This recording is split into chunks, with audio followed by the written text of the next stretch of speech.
সারাদিন যে জায়গাটাতে আসবো বলে মারাত্মক এক্সাইটেড ছিলাম, আপাতত অ্যাট লাস্ট চলে এসেছি এখন সেই দুর্দান্ত সুন্দর একটা জায়গায়। এই রকম একটা ইউনিক জায়গা আমাদের এত কাছে ছিল। রঙিন পাহাড়, একদমই ঠিক শুনছেন, রঙিন পাহাড়। আমি ক্যামেরাটাকে ঘোরাচ্ছি, তাহলে বুঝতে পারবেন যে ঠিক কোন জায়গায় দাঁড়িয়ে আছি। এই রাস্তা দিয়ে আমরা এসেছি, হ্যাঁ, আর এই হচ্ছে পাহাড় শুরু হলো। দেখুন কত রকমের রং পাহাড়ের।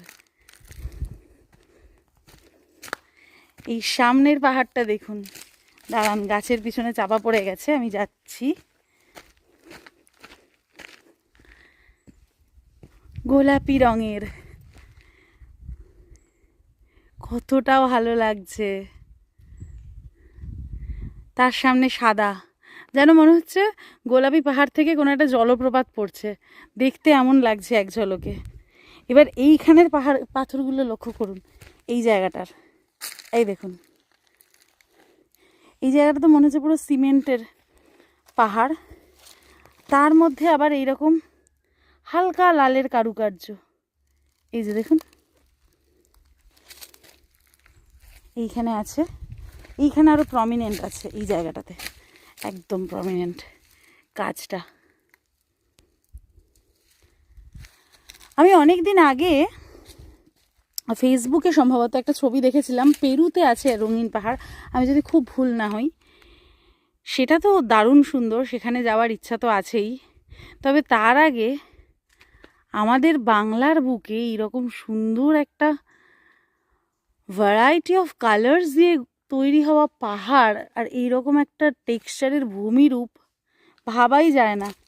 এই জায়গাটা দেখুন, এই জায়গাটা, এইখানটা দেখলে মনে হচ্ছে না যে ইট দিয়ে তৈরি করেছে পাহাড়টাকেও? পুরো ইটের মতো, পুরো ইটের মতো দেখলে মনে হয় যেন গুঁড়ো গুঁড়ো, কিন্তু একদমই না, পুরো শক্ত।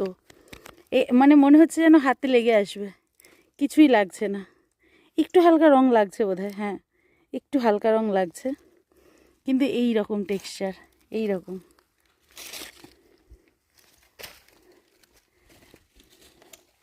এখানটা একদম পিঙ্কিশ পিঙ্কিশ। এই জায়গাটা দেখুন কতটা সুন্দর, একদম পিঙ্ক কালার, তার সাথে হোয়াইট মার্বেল টাইপের একটা কালার আছে এই জায়গাটাতে আছে। আর তার সাথে হঠাৎ করে এইখানে সাদা হয়ে গেল পাথরগুলো। এগুলো যেন সিমেন্টের কেউ মানে ঢিপি করে রেখেছে, কিন্তু একদম সবই এগুলো পাথর এইখানটাতে।